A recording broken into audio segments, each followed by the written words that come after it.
সবাইকে স্বাগত জানাচ্ছি স্টাডি জব ত্রিপুরা ইউটিউব চ্যানেলে। ত্রিপুরা সরকারের অধীনে বিভিন্ন পদে গ্রুপ সি, ডি এবং বি এবং এ বিভিন্ন ক্যাটাগরিতে নতুন কিছু ভ্যাকেন্সি ক্রিয়েশন করা হয়েছে এবং ফিলিং আপ করার সিদ্ধান্ত নেওয়া হয়েছে। সবগুলা ক্যাটাগরি মিলিয়ে টোটাল 352খানা পোস্ট সিলেকশন করা হয়েছে। আমরা আজকের এই ভিডিওতে আলোচনা করার চেষ্টা করব 352খানা পোস্টের জন্য কী কী কোয়ালিফিকেশন চাওয়া হয়েছে, স্যালারি স্ট্রাকচারটা কীরকম দেওয়া হবে এবং কোন রিক্রুটমেন্ট বডি অর্থাৎ টিপিসির মাধ্যমে কোন পোস্টগুলো ফিল আপ করা হবে বা জিআইবিটি 2 ভিতরে কোন পোস্টগুলো ইনক্লুড হবে সবগুলো নিয়ে আলোচনা করছি। পাশাপাশি থাকবো জিআইবিটি 2 কবে শুরু হচ্ছে সেই বিষয়ে একটা তাৎক্ষণিক ডেট বা আইডিয়া। প্রথমত ক্যাবিনেট মিটিংয়ে যে সিদ্ধান্ত নেওয়া হয়েছিল অডিটর নিয়োগ করা হবে, ফরেস্টার নিয়োগ করা হবে, আমাদের পর্যটন দপ্তরে division upper division clerk group C পদে নিয়োগ করা হবে, তাছাড়া গ্রুপ ডি পদে নিয়োগ করা হবে, সায়েন্টিফিক অফিসার পদে নিয়োগ করা হবে, আইসিডিএস বা সিডিপি অফিসার পদে নিয়োগ করা হবে তোমাদের আগরতলা হসপিটালে, তাছাড়া বায়োমেডিক্যাল ইঞ্জিনিয়ার নিয়োগ করা হবে আমাদের 15খানা পোস্ট ডিপার্টমেন্ট অফ কর্পোরেশনে নিয়োগ করা হবে তোমাদের অ্যাকাউন্টেন্ট বা হেড ক্লার্কের জন্য, তাছাড়া 30খানা পোস্ট অডিটরের জন্য ক্রিয়েশন করার সিদ্ধান্ত নেওয়া হয়েছে। এগুলি হলো মোট সিদ্ধান্ত যেগুলো আমাদের রাজ্য সরকার নিয়েছে বা রাজ্য মন্ত্রিসভা নিয়েছে। এখন আমরা আজকে ভিডিওতে আলোচনা করব প্রত্যেকটা পোস্টের জন্য কোয়ালিফিকেশন বা রিক্রুটমেন্ট বডিকে, এবং আমরা যদি এই পোস্টগুলোর জন্য অ্যাপ্লাই করতে চাই তাহলে আমাদের কতদিন ওয়েট করতে হবে, কারণ মন্ত্রিসভার সাথে বাস্তবের কিন্তু একটু ডিফারেন্স থেকেই যাচ্ছে। সবচেয়ে প্রথমে রাজ্য সরকার যে সিদ্ধান্ত নিয়েছে 140খানা অডিটর নিয়োগ করা হবে আন্ডার ফিনান্স ডিপার্টমেন্ট, অর্থাৎ অর্থ দপ্তরের অধীনে গৌসি পদে 140খানা শূন্যপদ পূরণ করা হবে অডিটর পদে। এখানে অডিটর পদে যে পে স্ট্রাকচার সেটা হলো গ্র্যাজুয়েটের পে স্ট্রাকচার হলো 1800 গেট পে, অর্থাৎ লেভেল 9 অনুযায়ী স্যালারি স্ট্রাকচার নির্ধারিত হয়। এখানে কোয়ালিফিকেশন অডিটর পোস্টের জন্য যদি আমরা অ্যাপ্লাই করতে চাই, এখানে কোয়ালিফিকেশন হলো ন্যূনতম graduation from any recognise institute, BA, BSc, BCom, BTech, BBA, BCA, মানে ব্যাচেলার ডিগ্রি পাস আউট হতে হবে যে কোনো রিকগনাইজ ইনস্টিটিউশন থেকে, অর্থাৎ ইউনিভার্সিটি বা কলেজ থেকে। এখন অ্যাপ্লাই করতে গেলে অডিটর পোস্টের জন্য এর আগে অডিটর পোস্টে যে কোয়ালিফিকেশনগুলো ছিল ত্রিপুরা সরকার অধীন অডিটর পোস্টে সেগুলো বিকম পাচ্ছিল, বর্তমানে সেটাকে চেঞ্জ করে শুধুমাত্র গ্র্যাজুয়েশন চাওয়া হয়েছে, বিকম এখানে প্রায়োরিটি দেওয়া হয়নি।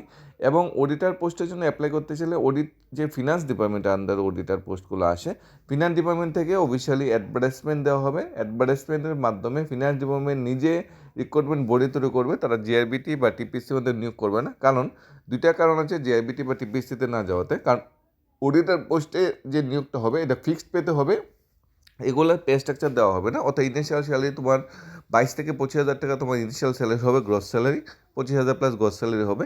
তাই তোমাকে ইনিশিয়াল যে স্যালারি স্ট্রাকচারটা যেহেতু তোমাকে রেগুলার স্কেল দেওয়া হবে না, তাই টিপিসি অডিটর পোস্টে নিয়োগটা করবে না, নিয়োগটা করবে মানে তোমাদের ফিনান্স ডিপার্টমেন্টের নিজে। আবার জিআইবিটির মাধ্যমে নিয়োগ হবে না কেন? কারণ জিআইবিটির মাধ্যমে মাধ্যমিক কোয়ালিফিকেশন যোগ্যতা গ্রুপ সি এবং 5 বা 8 পাস কোয়ালিফিকেশন যোগ্যতা গ্রুপ ডি পদেরই নিয়োগ চলে, বাকি কিন্তু কোনো পদে নিয়োগ চলে না। এবং যেহেতু এখানে পোস্ট কম 140খানা, জিআইবিটি হলো বড় ধরনের যদি কোনো রিক্রুটমেন্ট বোর্ড হয় বা বড় ধরনের কোনো ভ্যাকেন্সি ক্রিয়েশন হয় তাহলে জিআইবিটির মধ্যে হয়, যেমন 5,000, 10,000, 15,000 এই ধরনের যদি কোনো পোস্ট ক্রিয়েশন বা ফিলিং আপের সিদ্ধান্ত হয়। যেহেতু পোস্ট এখানে কম, অর্থ দপ্তর সিদ্ধান্ত নিয়েছে নিজেই এটা রিক্রুটমেন্ট বডি তৈরি করবে, তাদের কাছে যথেষ্ট পরিমাণ ম্যান পাওয়ার আছে, তারাই সমস্ত নিয়োগ প্রক্রিয়া কমপ্লিট করবে। দ্বিতীয় যে পোস্টগুলো ক্রিয়েশন করা হয়েছিল ফরেস্ট ডিপার্টমেন্টের অধীনে ফরেস্টার নিয়োগের ভ্যাকেন্সি ক্রিয়েশন করা হয়েছে, যে ফরেস্টার বন দপ্তরে ফরেস্টার পদে 104 জন শূন্যপদ পূরণ করা হবে।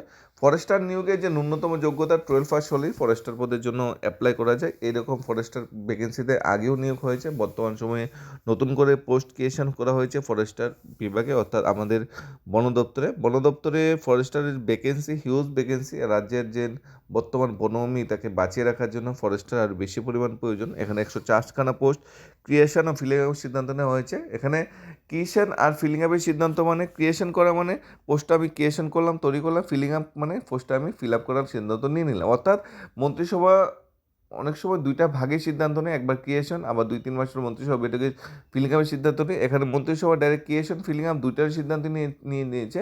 অর্থাৎ এখন দপ্তর নিজে থেকে রিক্রুটমেন্ট বোর্ড তৈরি করবে এবং নিয়োগ করবে। ফরেস্টার পদে নিয়োগের ভ্যাকেন্সিগুলো কিন্তু জিআরবিতে বা টিপিএসসির মাধ্যমে হবে না, এটা সরাসরি নিয়োগ করবে ফরেস্টার ডিপার্টমেন্ট, নিজের একটা বোর্ড তৈরি করবে, বোর্ডের মাধ্যমে তারা নিয়োগ করবে। প্রাথমিক অবস্থায় প্রথম ফিজিক্যাল হবে, ফিজিক্যালে যারা কোয়ালিফাই করবে তাদের রিটেন নেওয়া হবে, রিটেনে যারা কোয়ালিফাই করবে তাদের ভাইবা নেওয়া হবে। রিটেনে 85 মার্কস তোমাদের থাকবে, ভাইভাতে 15 মার্কস, টোটাল 100 মার্কসের উপর ভিত্তি করে তোমাকে সিলেকশনটা করা হবে। আর তোমরা ফিজিক্যালি ফিটনেসের যে মার্কসটা পাবে সেটা কিন্তু মেইন মার্কসে অ্যাড হবে না। অর্থাৎ পুলিশ কনস্টেবল বা টিএসআর নিয়োগের যে ভ্যাকেন্সিগুলো বেরোয় সেখানে যে রিক্রুটমেন্ট পলিসিটা মেনটেন করে সেখানে হুবহু এই রিক্রুটমেন্ট পলিসিটা এখানে মেনটেন করার সম্ভাবনা প্রবল, বা এটাই মাননীয় মন্ত্রিসভা সিদ্ধান্ত নিয়েছে।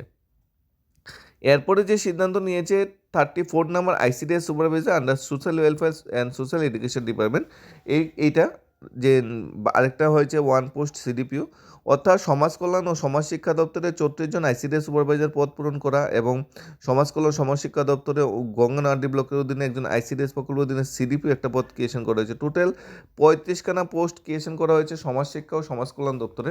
এই যে পোস্টগুলা, এই পোস্টগুলোতে নিয়োগ করবে আমাদের টিপিএসসি কম্বাইন্ডের মাধ্যমে। কম্বাইন্ডের যে মিসেলানিয়াস পোস্ট বেরোয়, এই মিসেলানিয়াস পোস্টের মাধ্যমে টিপিএসসি নিয়োগ করবে এবং ডাইরেক্ট রেগুলার স্কেলে চাকরি দিতে হবে। ন্যূনতম যোগ্যতা গ্র্যাজুয়েশন হলেই চলবে। তোমাদের অ্যাপ্লিকেশন করার সময় প্রায়োরিটি, তুমি ফার্স্ট প্রায়োরিটি সেকেন্ড প্রায়োরিটি কোনটা দেবে, তোমরা ফর্ম ফিল আপ সময় দেবে। এখানে ফার্স্ট প্রায়োরিটি তোমরা আইসিডিএস এর সিডিপিও দিতে পারো। সিডিপিওটা কিন্তু গ্যাজেটেড পোস্ট, এটা কিন্তু তোমরা ডাইরেক্ট যারা চাকরি পাবে 4800 গেটম্যান যে গ্যাজেটেড পোস্ট, এখানে সিডিপিও যে স্যালারি তোমার 60,000 প্লাস স্যালারি হয়ে যাবে। আর আইসিডিএস সুপারভাইজার এটাও রেগুলার পোস্ট, 30,000 প্লাস তোমাদের স্যালারি, 34,000 প্লাস তোমার স্যালারি হয়ে যাবে ইনিশিয়াল স্যালারি, আর একটু বৃদ্ধি পাবে সময় সময় দিয়ে দিলে। আর ফরেস্টার পদে যে ভ্যাকেন্সিটা বেরিয়েছিল সেখানেও কিন্তু স্যালারি স্ট্রাকচারটা খুবই ভালো। ফরেস্টার ন্যূনতম যে স্যালারি স্ট্রাকচারটা সেটাও তোমাদের প্রায় 25,000 হয়ে যাবে, যেহেতু এটা রেগুলার পে স্কেলে চাকরি। সমাজশিক্ষা সমাজ কল্যাণ দপ্তরে আইসিডিএস বা তোমাদের সিডিপিও নিয়োগের আগে যে ভ্যাকেন্সিটা বেরিয়েছিল সেটা নিয়োগ অলরেডি কিন্তু 2024 কমপ্লিট হয়ে গেছে। তাই কম্বাইন যখন 3 অলরেডি চলছে, 4 আসবে, বা কম্বাইন যখন নতুন করে আবার ভ্যাকেন্সি বেরোবে 24-25-এ, সরি 25-26-এ যখন টিপিএসসি কম্বাইন বা মিসেলানিয়াস পোস্টে ভ্যাকেন্সি আসবে, তখন আইসিডিএস সুপারভাইজার এবং আমাদের সিডিপিও এই দুইটা পোস্টেরও কিন্তু সরাসরি সেখানে ইনক্লুড করা হবে। এটা কিন্তু ফিলিং অ্যাপে সিদ্ধান্ত নেওয়া অলরেডি হয়ে গেছে। তাছাড়া 20খানা পোস্ট ক্রিয়েশন করা হয়েছে তোমাদের generic centre under medicine department, AGMC, NA hospital, health department. Health ডিপার্টমেন্টের অধীনে তোমাদের বিভিন্ন ক্যাটাগরিতে 32খানা শূন্যপদ সৃষ্টি করা হয়েছে। এখানে এই পোস্টগুলো নির্ভর করছে, এটা কিছু পোস্ট জিআরবিটির মাধ্যমে, যেটি গ্রুপ সি ক্যাটাগরিতে আছে, আর যেগুলি গ্রুপ সি ক্যাটাগরিতে নিয়ে হায়ার পোস্ট আছে সেগুলো টিপিএসসির মাধ্যমে নিয়োগ হবে। 20খানা পোস্ট ক্রিয়েশন করা হয়েছে স্বাস্থ্য পরিবার কল্যাণ দপ্তর অধীনে। তোমাদের 2খানা বায়োমেডিক্যাল ইঞ্জিনিয়ার পদের ভ্যাকেন্সি হয়েছে গ্রুপে গেজেটেড, এটা টিপিএসসির মাধ্যমে নিয়োগ হবে। আর রিজিওনাল সেন্টারে যে বিভিন্ন ক্যাটাগরি পোস্ট আছে সেখানে স্যালারি 30, 40, 50,000 ক্যাটাগরি এখানে উল্লেখ করা হয়নি। এখানে গ্রুপ সি এবং গ্রুপ বি ক্যাটাগরিতে ভ্যাকেন্সিগুলো বেরিয়েছে। তাছাড়া 15খানা পোস্ট সিদ্ধান্ত নেওয়া হয়েছে হেডলাক বা অ্যাকাউন্টেন্ট নিয়োগ করবে department of cooperation. Department of cooperation যে হেডলাক বা অ্যাকাউন্টেন্ট নিয়োগ করার যে ভ্যাকেন্সিগুলো বেরিয়েছে, এগুলো প্রমোশন বেসড ভ্যাকেন্সি, অর্থাৎ যারা অলরেডি আপার ডিভিশন ক্লার্ক পোস্টে আছে তাদেরকে প্রমোশন দিয়ে হেডলাক তৈরি করা হবে। এখানে কিন্তু ডাইরেক্ট কিন্তু গ্রাউন্ড থেকে কিন্তু লোক নিয়োগ করা হবে না, এগুলো প্রমোশনের মাধ্যমে নিয়োগ হবে। তাছাড়া 30খানা post auditor corporation, investigator corporation, statistical investigator corporation, অর্থাৎ সমবায় দপ্তর অধীনে auditor, investigator, statistical investigator, non gazetted post পূরণ সিদ্ধান্ত নেওয়া হয়েছে। এগুলা সবগুলো তোমাদের 2800 গেট পে, অর্থাৎ ইনিশিয়াল যে স্যালারি।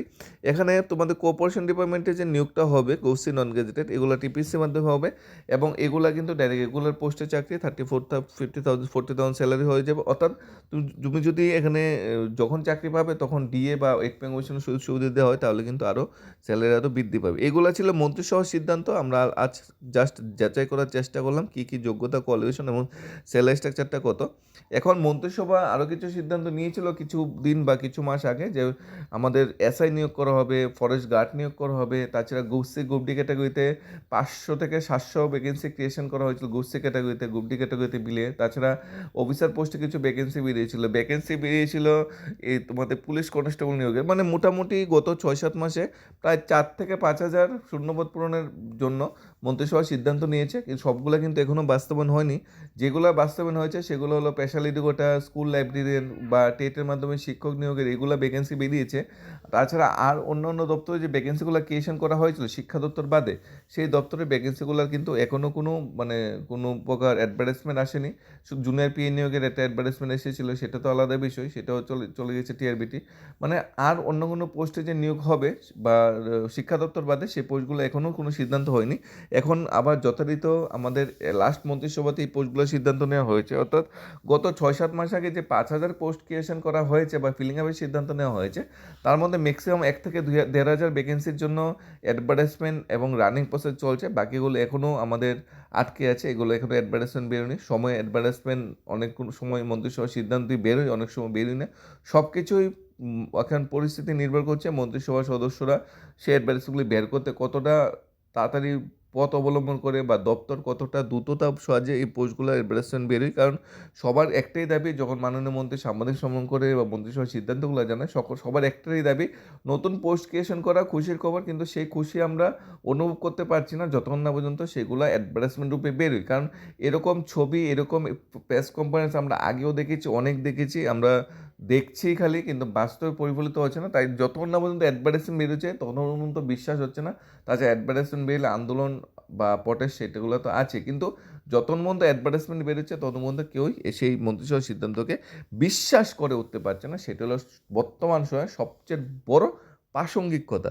তোমরা সবাই খুশি থাকো, তোমরা সবাই প্রিপারেশন নিতে থাকো। আশা করছি আমাদের মাননীয় মন্ত্রী ভালো সিদ্ধান্ত নিয়েছে। আর জিআরবিটি 2 যে বিষয়টা মাননীয় মন্ত্রী বলেছে, জিআরবিটি 2 একটা বড় ধরনের একটা রিক্রুটমেন্ট বোর্ড, বাল্ক একটা রিক্রুটমেন্ট বোর্ড। জিআরবিটির মাধ্যমে নিয়োগ হবে 5,000, 10,000, 15,000 লোক যদি নিয়োগের কোনো সময় বড় পোস্ট বা আসে, তখন জিআরবিটির মাধ্যমে নিয়োগ হবে, বাকি সব দপ্তর নিয়োগ করবে। এখন আমরা যে আশা করছি জিআরবিটি 2 আসছে, হ্যাঁ জিআরবিটি 2 আসছে, কারণ জিআরবিটি 1 এর মেয়াদ প্রায় শেষ, অলরেডি প্লেস অফ পোস্টিং চলছে। এখন কতজন জয়েন করবে সেখানে কিছু ভ্যাকেন্সি খালি পড়ে থাকবে, আবার যে গোষ্ঠীতে কিছু ভ্যাকেন্সি খালি পড়ে আছে, নতুন করে কিছু পোস্ট ক্রিয়েশন হয়েছে। সবগুলো মিলিয়ে যখন জিআরবিটি 2 আসবে, মাননীয় মুখ্যমন্ত্রীর কথা অনুযায়ী 5 থেকে 10,000 কমে ভ্যাকেন্সি আসবে না, সেটা একদম প্রাসঙ্গিক। এর থেকে কম জিআরবিটি 2 মধ্যে ভ্যাকেন্সি আসছে না। আর 2028 সালে নির্বাচনী বৈতরণী পার হওয়ার জন্য ডিআরবিটি 2 প্রাসঙ্গিক। জিআরবিটি 2 ছাড়া 2028 সালে নির্বাচন পার হওয়া কোনোভাবেই সম্ভব নয়। তাই প্রিপেয়ার করতে থাকো, প্রিপারেশন নিতে থাকো জিআরবিটি 2-র জন্য। তোমরা যারা জিআরবিটি 1-এ সাকসেস বা সফলতা অর্জন করতে পারোনি, তোমরা জিআরবিটি 2-তে অবশ্যই সফল হবে। আর নতুন যারা ক্যান্ডিডেট আছো, তোমরা জিআরবিটির জন্য খুব ভালোভাবে প্রিপারেশনে থাকো। 2 আসছে, আশা করছি 2025-26 অর্থ বছরই জিআরবিটি 2 আসছে, এবং জিআরবিটি 2-র মাধ্যমে মিনিমাম 5 থেকে 10,000 ভ্যাকেন্সি আসছে মাননীয় মন্ত্রীর কথা অনুযায়ী। তাই সেইভাবে তোমরা প্রিপারেশন নিতে থাকো। ধন্যবাদ সবাইকে। Study job Tripura YouTube channel.